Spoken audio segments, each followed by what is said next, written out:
Bonjour à toutes et à tous, ceci est un extrait que vous allez écouter dans un format beaucoup plus court, un extrait d'un épisode qui a été réalisé précédemment. Si vous avez envie de l'écouter en entier, il suffit de cliquer dans les liens de l'épisode pour pouvoir accéder à l'épisode en entier. Je vous souhaite une très bonne écoute. Quand on a préparé cette interview, vous m'avez expliqué qu'il y avait des éléments prédictifs des difficultés au sein des familles. Est-ce que vous pouvez nous expliquer ce qu'ils sont pour qu'on puisse les avoir en tête et peut-être travailler dessus? Alors, prédictif, c'est toujours difficile de dire prédictif, mais il y a un certain nombre d'éléments, en tout cas, qu'on sait qui vont jouer un rôle dans la façon dont, alors je vais revenir aux parents, là, dont les parents peuvent passer cette transition à la parentalité.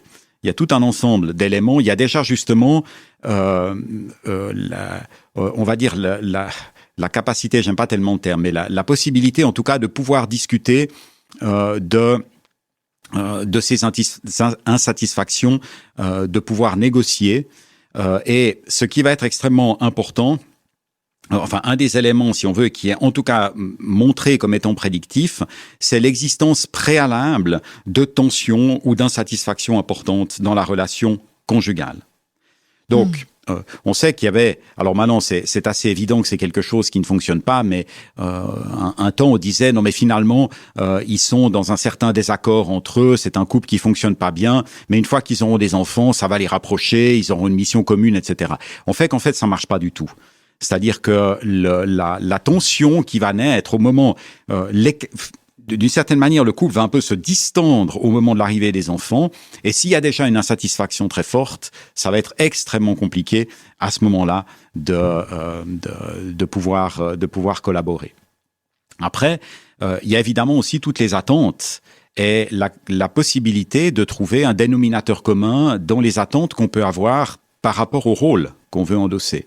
Et là, il y a une très, très grande variabilité en termes d'engagement, en termes de qui va avoir le taux d'occupation professionnelle le plus élevé, qui va être le plus impliqué à la maison.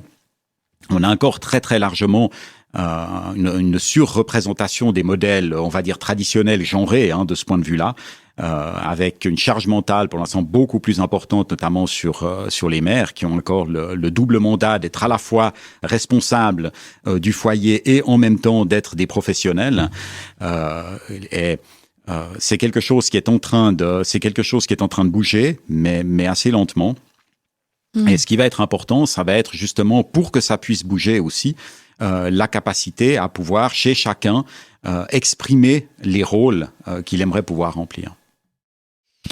Est-ce que le fait qu'on vive dans une société qui est très patriarcale, vous l'avez plus ou moins expliqué, joue dans l'insatisfaction des couples? Est-ce que les couples qui sont plus égalitaires, où l'homme a plus conscience de ces inégalités de notre société, font que ces couples vont mieux fonctionner ou ça n'a pas d'impact? Alors tout dépend du contexte un peu plus global. C'est-à-dire que oui, on peut imaginer qu'avec une idéologie égalitaire dans un couple, il y aura, en tout cas peut-être une plus grande ouverture à discuter de la répartition des rôles.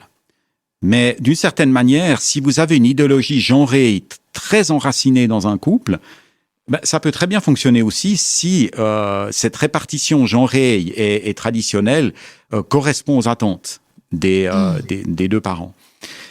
Par contre, ce qu'on sait, c'est que il y a deux étapes dans lesquelles les couples vont vers quelque chose qui est une organisation plus genrée. La première étape, c'est le mariage, et dans lequel on sait qu'à partir du moment, les études ont montré qu'il y a une probabilité assez forte qu'après le mariage, les couples commencent à se spécialiser d'une certaine manière. C'est-à-dire que quand on doit tenir le foyer, il y a une première étape dans laquelle il commence à y avoir un déséquilibre dans l'investissement professionnel et dans l'investissement domestique. Et puis au moment de l'arrivée du premier enfant, en fait, cette spécialisation s'accroît encore, même dans les couples qui ont une idéologie égalitaire. Et il y a toutes sortes de raisons contextuelles qui peuvent expliquer ça. Le fait qu'il y a une disparité salariale entre hommes et femmes, qui fait que économiquement, quand il faut décider lequel des deux va travailler le plus, il est plus, pour l'instant, rentable que ce soit l'homme qui travaille le plus, parce qu'à taux égal de travail, c'est lui qui va ramener le plus de ressources. Donc, du coup, les familles sont en quelque sorte poussées vers une organisation de ce type-là. Il y a, je vais dire, un contexte social qui reste encore un contexte social qui est très fortement marqué en direction d'une parentalité que les mères devraient assumer principalement.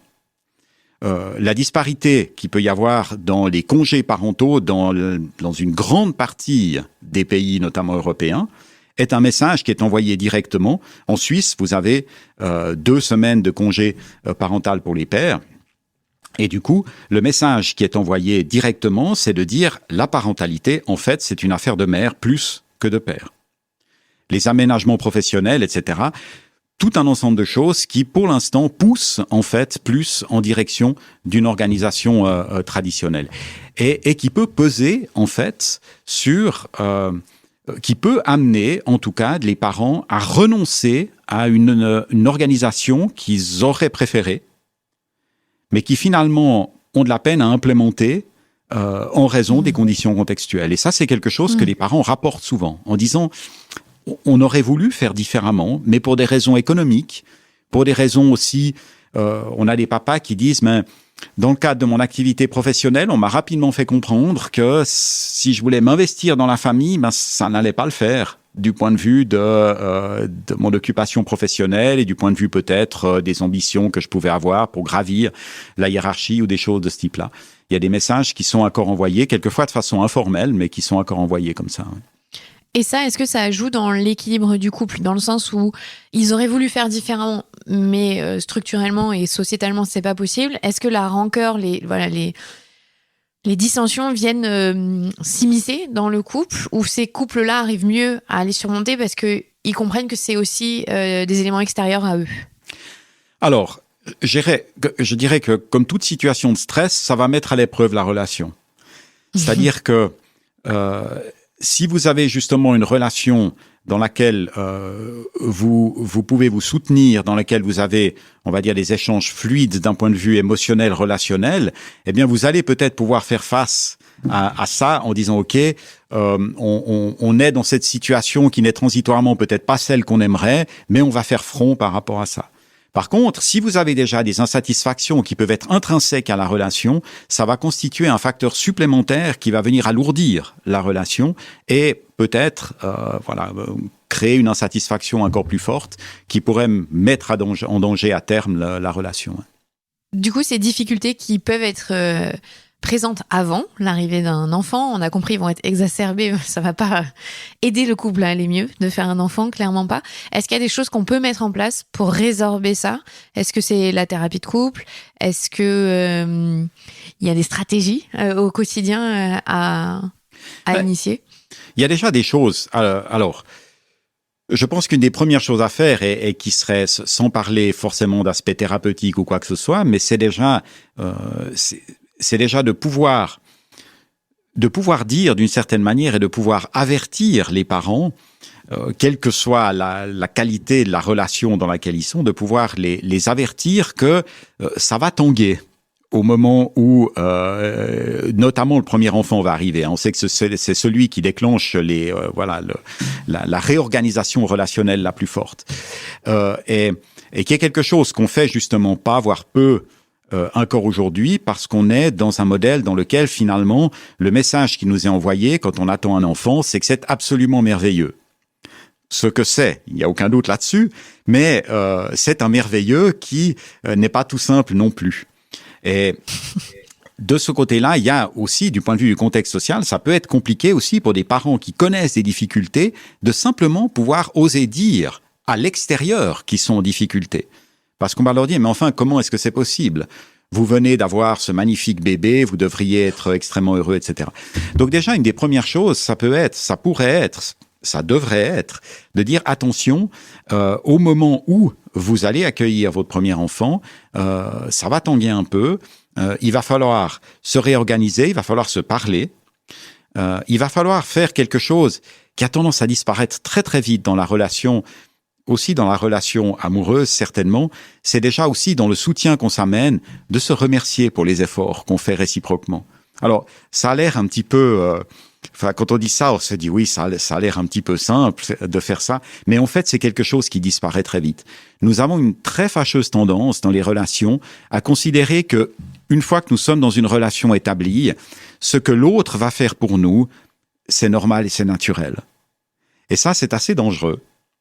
Parce que nous avons besoin, toutes et tous, à certains moments, d'avoir un retour sur investissement, si je peux dire. C'est-à-dire que si on fait quelque chose pour l'autre, puis qu'on ne reçoit jamais en retour, ne fût-ce qu'une gratification comme un remerciement, quelque chose comme ça, au bout d'un moment, ça s'assèche. Notre motivation a tendance à disparaître. Et ça, c'est aussi quelque chose qui est un facteur de protection important, qui peut paraître tout simple, mais qui n'est justement pas si simple que ça, parce que ça a tendance à naturellement un peu s'essouffler.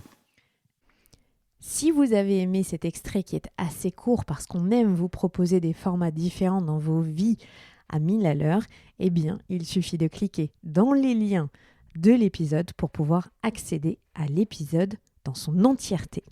À très vite.